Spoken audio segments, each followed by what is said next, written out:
que faire face aux ressentis difficiles? Comment continuer à trouver la force d'avancer quand tout ce qu'on ressent nous dépasse et quand ça envahit finalement tout notre espace, toute notre vie et qu'on a du mal à se reconnaître, qu'on a du mal à trouver de la place pour soi face à cela? C'est de ce dont on va parler dans cette vidéo.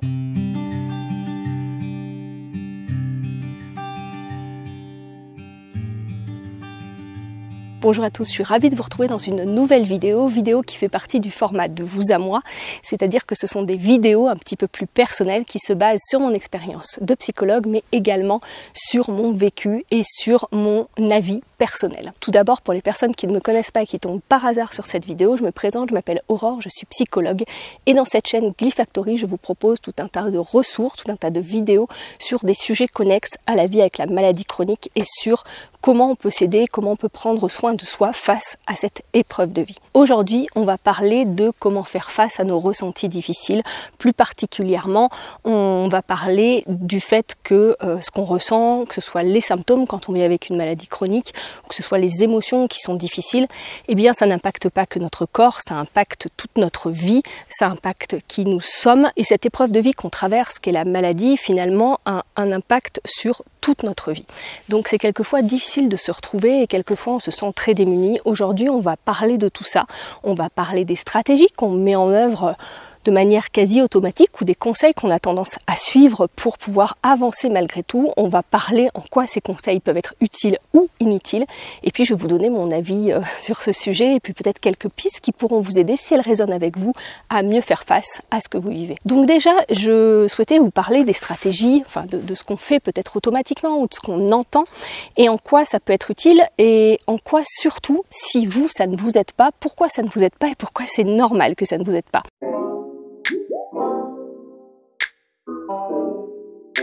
Donc première chose, ce qu'on a tendance à faire, initialement au début peut-être de la maladie, c'est de continuer à avoir la même vie qu'on avait avant.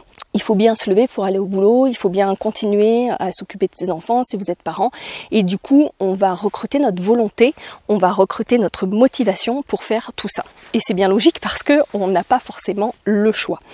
Et du coup, pour pouvoir recruter cette motivation, pour pouvoir recruter cette volonté, eh bien, on va essayer d'être positif, de garder espoir, de se raccrocher à tout ce qu'il y a de positif dans notre vie. Et c'est une plutôt bonne idée, c'est un bon conseil à suivre. Le corollaire de ça, c'est que quelquefois, eh bien, quand on est arrivé à bout de ses ressources, parce que non, la volonté ne fait pas tout et la volonté est possible quand on a certaines ressources encore disponibles, même si on a l'impression qu'on n'en a plus, qu'on peut encore forcer finalement sur notre système nerveux pour mobiliser l'énergie. Mais à un moment donné, quand ça fait des années que vous vivez avec des problèmes de santé ou quand vous avez d'autres problématiques derrière, eh bien le système nerveux, il peut, j'allais dire, se bloquer. Je fais comme ça parce qu'il peut se rétracter et finalement ne plus être d'accord pour vous fournir cette énergie qu'il utilisait en prenant des ressources de votre système nerveux sympathique, donc des ressources qui à terme pouvaient avoir aussi un effet délétère sur votre santé. Si vous voulez en savoir plus là-dessus, j'ai fait toute une série de vidéos sur le système nerveux, sur le nerf vague, je vous les mettrai par ici, je crois que c'est pour que vous sachiez un petit peu mieux de quoi je parle. Là, je ne vais pas rentrer dans les détails, mais ce sur quoi je voulais vous sensibiliser aujourd'hui, c'est que vous allez trouver plein de contenus sur le net, sur les réseaux, etc., où on va vous parler d'hacker votre cerveau, d'hacker votre système nerveux, d'impacter ce que vous ressentez pour pouvoir avancer, c'est-à-dire de vous mettre à vraiment penser positif, penser à des choses positives pour recruter de l'énergie. Et oui, c'est une bonne idée, avoir de la gratitude, être positif, garder de l'espoir, bien sûr que ce sont des bons conseils. Mais en vérité, ces conseils, ils ne sont pas accessibles à tout le monde parce que, en fonction de l'état dans lequel vous êtes, et plus particulièrement de l'état dans lequel se trouve votre système nerveux, eh bien ces conseils, vous ne pourrez pas les appliquer. Vous aurez beau avoir de la gratitude, même si ça sera peut-être difficile d'accéder à cette gratitude. Vous aurez beau avoir de l'espoir, vous aurez beau tenter des choses, eh bien vous retrouverez toujours dans cette situation où vous vous retrouvez au point de départ derrière, où ça ne marche pas. Parce que ce qu'oublient de vous dire tous ces gens qui vous donnent ces conseils-là, et peut-être d'ailleurs moi dans une des vidéos je vous l'ai dit, parce que c'est pas toujours facile de donner toutes les nuances et tous les cas particuliers quand on présente une situation, quand on donne des conseils, quand on donne des pistes. Ce qu'on ne dit pas, c'est qu'en fait à un moment donné, quand votre cerveau est trop dépassé, quand vous n'avez plus de ressources pour traiter tout ce qui vous arrive, votre volonté n'est plus accessible. C'est-à-dire que vous aurez beau faire des choses, derrière vous n'en ressentirez pas forcément les effets. Et ça, on le dit peu, on a l'impression que finalement la motivation c'est quelque chose qui se décide, mais pas toujours. Oui, bien sûr, quelquefois ça se décide, quelquefois on est dans une situation et entre guillemets en se mettant un coup de pied aux fesses, hop, on arrive à faire quelque chose. Mais il y a plein de situations où on aura beau se mettre un coup de pied aux fesses, ça ne changera pas le fait que le corps est épuisé et qu'il ne voudra pas se lever. Donc, gardez ça en tête. Si vous n'arrivez pas à mobiliser votre motivation ou votre volonté pour continuer à avancer, ou si vous vous ressentez vraiment avec un état dépressif ou autre, ce n'est pas de votre faute. Pour faire face à vos ressentis difficiles, vous dire je me force, je fais autre chose et je vais me sentir mieux, ça ne fonctionne pas toujours, ça fonctionne quelquefois, mais ça ne fonctionne pas toujours et c'est normal que ça ne fonctionne pas toujours.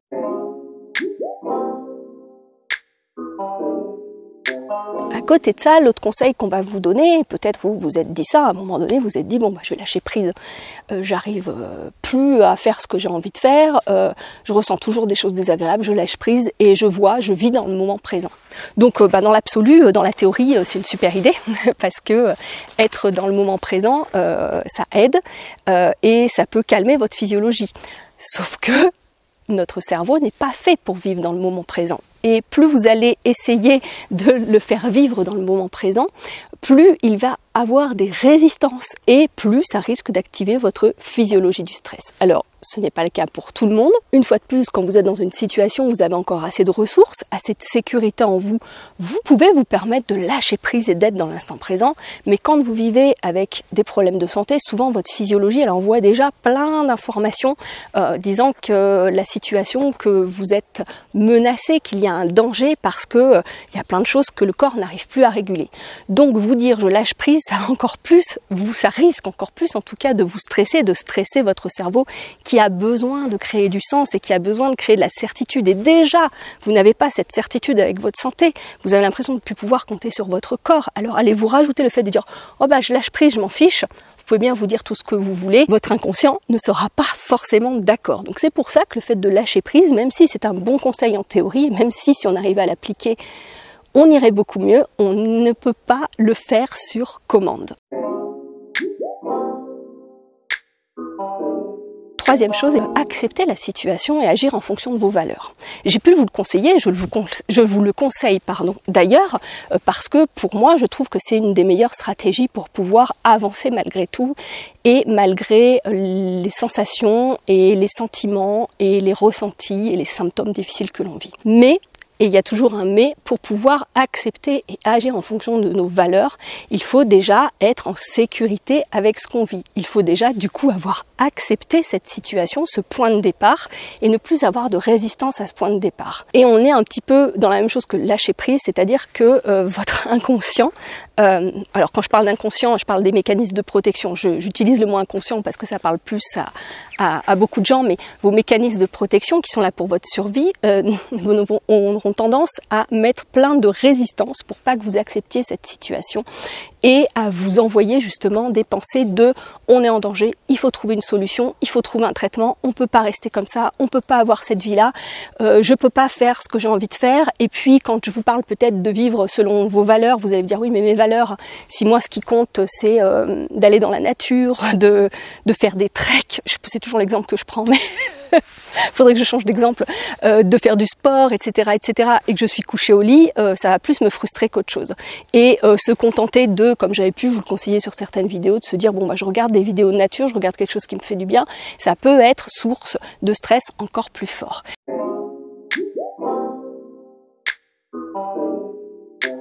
Donc pourquoi je vous donnais ces 3 aspects-là? C'est parce que je veux vous dire qu'en fait une stratégie qui peut être aidante pour quelqu'un peut être vraiment aggravante pour quelqu'un d'autre et ne pas l'aider du tout, parce que nous n'avons pas tous la même histoire de vie, nous n'avons pas tous la même façon de voir les choses, nous n'avons pas tous les mêmes ressources à disposition, et ça c'est très important, les ressources pour se sentir en sécurité malgré les difficultés que l'on vit dans l'instant. Et ça, c'est pas quelque chose qu'on peut accéder directement. C'est-à-dire que, en fait, notre vie, c'est le produit de ce qu'on est en train de vivre dans l'instant, mais c'est aussi le produit de tout ce qu'on a vécu dans le passé, de tous nos schémas qui s'activent, de toute notre façon de faire depuis toujours, de nos façons de voir la vie, nos valeurs, ce qu'on pense des choses, notre vision du monde.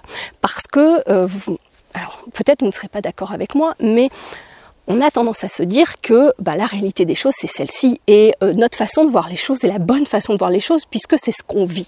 Sauf que ce que vous vivez, c'est le produit aussi de vos filtres, de vos interprétations. Alors peut-être vous allez me dire, oui mais non, c'est pas le produit de mes interprétations, je souffre, j'ai des douleurs partout, je ne peux pas sortir du lit. Qu'est-ce que tu me dis que c'est le produit de mes interprétations? Mais en fait, la façon dont vous donnez sens à ce que vous vivez, dont vous donnez sens à cette épreuve de vie, c'est ça qui va câbler votre système nerveux, c'est ça qui va câbler votre cerveau, c'est ça qui va câbler votre réaction physiologique. Ça ne veut pas dire que parce que vous allez voir les choses différemment, vous n'allez plus avoir de douleur.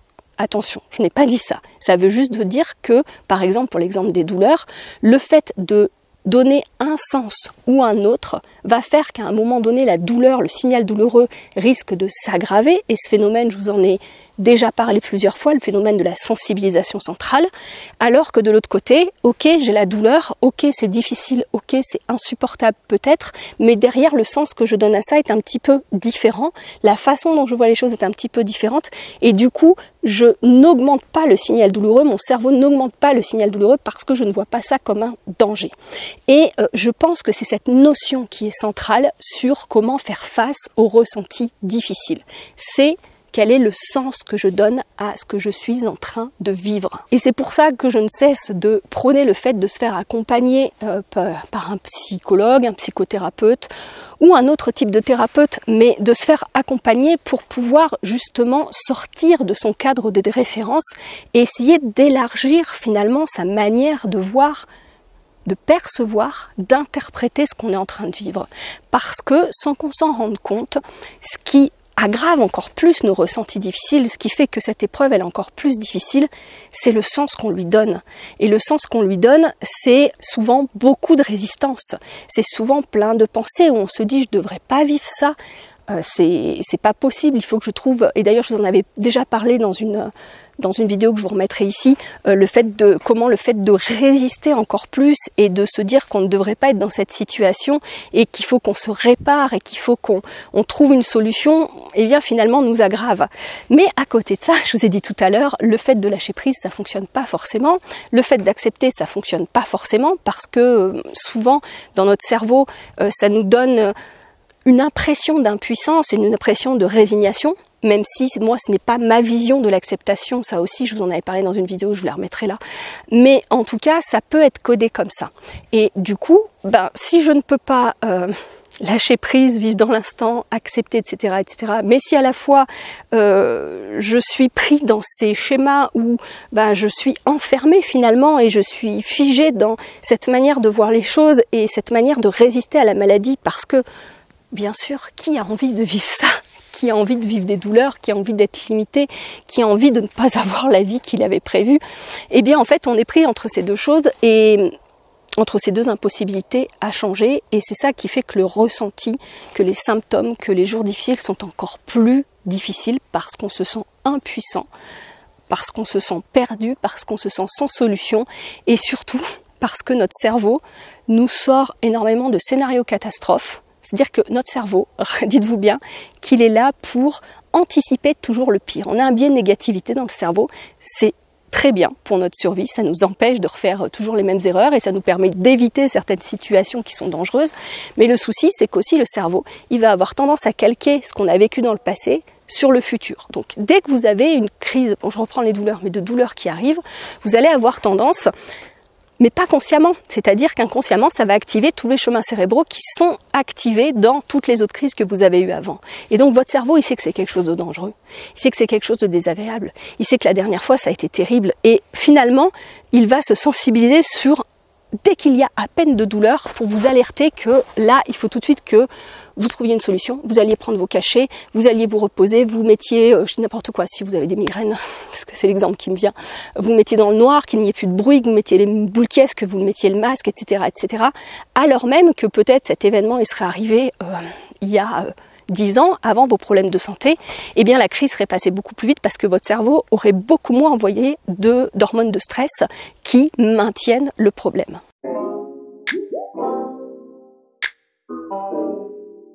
Donc je vais vous donner quelques pistes, quelques conseils entre guillemets à adapter à vous en fonction de ce qui vous êtes et de ce que vous avez déjà essayé, de ce que vous vivez. Donc première chose, je crois que vous l'avez compris, n'hésitez pas à vous faire aider, pour vous faire accompagner, pour vous aider à vous décentrer de la situation et essayer de voir comment vous pouvez vous aider, comment vous pouvez apaiser finalement toutes ces émotions qui font surface quand vous vivez des choses difficiles, pour apaiser toutes ces pensées catastrophistes qui arrive, et pour l'apaiser non pas en le taisant, en le niant, mais pour apprendre justement à être avec, à faire une pause, à pouvoir rester présent et à justement casser cette boucle de passé, futur, présent. C'est toujours la même chose et ça ne changera pas.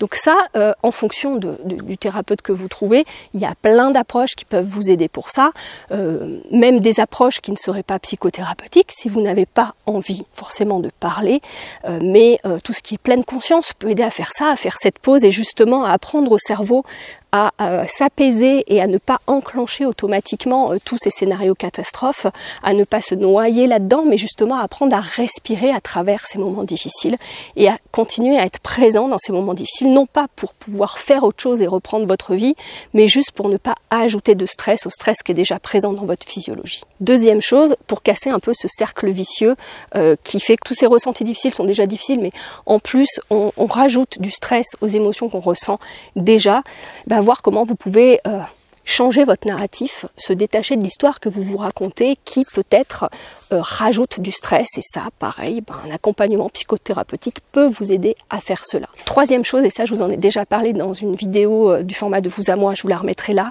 ne pas faire de vos ressentis, de vos émotions, de vos sentiments votre identité, ou ne pas déduire une identité de ce que vous êtes en train de ressentir.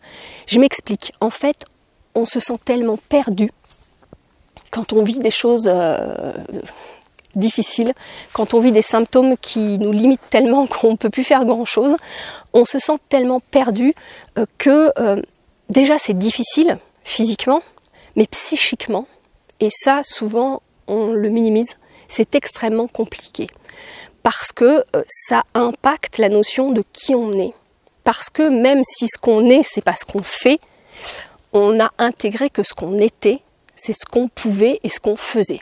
Parce que c'est malheureusement ce qui ressort un peu aujourd'hui dans les sociétés occidentales, c'est-à-dire qu'on va souvent, malheureusement, on a appris à attribuer notre valeur à ce qu'on faisait et à nos capacités, à ce qu'on créait, etc., etc.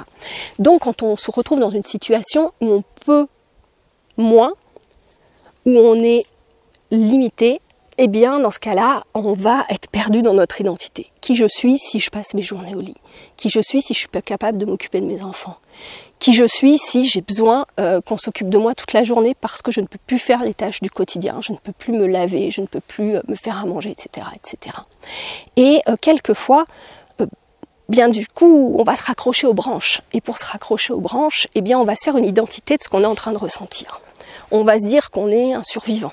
On va se dire qu'on est un combattant, on va se dire qu'on est un warrior ou un guerrier parce qu'on survit à tout ça. Alors oui, à court terme, ça aide parce que du coup, ça apaise toute cette charge de stress psychique de dire mais je suis plus rien quoi dans ce que je vis. Mais à long terme, ça n'aide pas parce que on re-rentre dans ce cercle vicieux, un cercle vicieux différent de je suis celui qui tient le coup, je suis celui qui combat, je suis. Et quand vous faites ça, vous allez recruter une énergie qui n'est pas une énergie, qui est une énergie apaisante pour votre physiologie, pour votre système nerveux.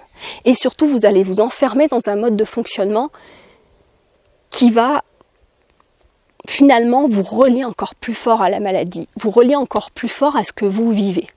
Sauf que c'est bien ce que vous vivez, ce n'est pas ce que vous êtes. Alors oui, vous avez peut-être des capacités plus fortes que la moyenne pour être fort, pour être résilient, parce que ce que vous vivez est difficile. Mais c'est une part de vous. Ce n'est pas vous. Vous, vous êtes beaucoup plus que ça. Ne vous oubliez pas derrière la maladie. Vous êtes plus que vos symptômes, vous êtes plus que vos émotions, vous êtes plus que vos façons de réagir, vous êtes vous. Et je sais qu'il est compliqué de continuer à voir qui on est quand on ne peut plus faire certaines choses, mais il y a toujours possibilité d'être ce qu'on est, même si on ne peut plus forcément faire ce qu'on faisait avant. Bon, je vous irai voir la vidéo pour plus d'informations, parce que là, je pars vraiment dans le détail. Quatrième point, voyez comment vous pouvez alléger la charge de tout ce qui pèse sur votre système nerveux. Que ce soit, comme je vous ai dit, les histoires que vous racontez, que ce soit tout ce que, c'est toutes les injonctions que vous vous donnez de ce que vous devez faire. En fait, dès que vous vous dites je devrais, il faudrait, aller interroger ces injonctions-là. D'où elles viennent, est-ce qu'elles vous appartiennent vraiment, est-ce que vous êtes vraiment obligé de faire ça, qu'est-ce qui se passerait si vous ne le faisiez pas, pourquoi vous vous sentez obligé de faire ça, qu'est-ce qui émerge en vous si vous ne vous occupez pas de votre maison, vous ne pouvez pas faire le repas pour les enfants, etc., etc. Quels sont les sentiments que vous fuyez, est-ce que c'est de la culpabilité, est-ce que c'est de la honte, d'où ça vient? Une fois de plus, un suivi psychothérapeutique peut aider pour ça, pour alléger cette charge. Ça ne veut pas dire que vous n'aurez plus de symptômes. Je le répète, si vous avez une maladie chronique, physique, physiologique, je ne dis à aucun moment que ce que vous vivez est lié à du psychique. Par contre, le psychique peut rajouter une couche. Donc, sur l'aspect psychique, vous pouvez vous aider. Sur le côté physique, vous avez votre suivi médical, et bien c'est la même chose sur l'aspect psychique, vous pouvez vous aider à alléger cette charge et à apaiser votre système nerveux en interrogeant toutes ces injonctions et en élargissant un petit peu votre manière de voir les choses et peut-être le sens que vous donnez aux choses. Finalement, le sens, c'est une porte d'entrée pour pouvoir alléger cette charge également. Et cinquième chose, voir ce qui est vrai pour vous. Voyez ce qui vous fait du bien. Extrayez-vous, je ne sais pas si ça se dit, de toutes les injonctions des autres, de toutes les injonctions de la société, de ce que vous devriez faire. Soyez fiers de vous dans ce que vous faites dans l'instant. Trouvez comment vous ménagez des moments où vous faites quelque chose qui vous fait plaisir. Et peu importe ce que c'est, et ne prenez pas en compte les jugements de ce que vont penser les autres. S'il y a une activité qui vous fait du bien et à côté il y a le ménage, et si vous avez que l'énergie pour faire une chose, faites ce qui vous fait du bien en priorité, parce que ça va vous donner ces ressources, et ces ressources vont élargir votre fenêtre de tolérance qui vont plus tard, à force de répétition, vous aider à pouvoir faire des choses qui sont un petit peu plus compliquées, qui vous ne ressourcent pas à côté de ça. Je reprends la conclusion de cette vidéo dans un autre cadre puisque je me rends compte au montage de la vidéo que j'ai parlé de plein de choses très différentes, très diversifiées, en tout cas qu'elle est très riche. Du coup, je vous ai créé un petit mémo, une petite note de 2 pages où je reprends tout ce dont je vous ai parlé de manière très simplifiée pour permettre une meilleure compréhension. Et tout simplement, je vais vous mettre un petit lien ici, vous n'avez plus qu'à cliquer et vous aurez accès à cette note pour pouvoir avoir une trace de tout ce que je viens de vous dire. Donc j'espère que ça va vous aider. Je mettrai également le lien en description. Comme d'habitude, je vous souhaite de bien prendre soin de vous et je vous dis à très bientôt. Au revoir.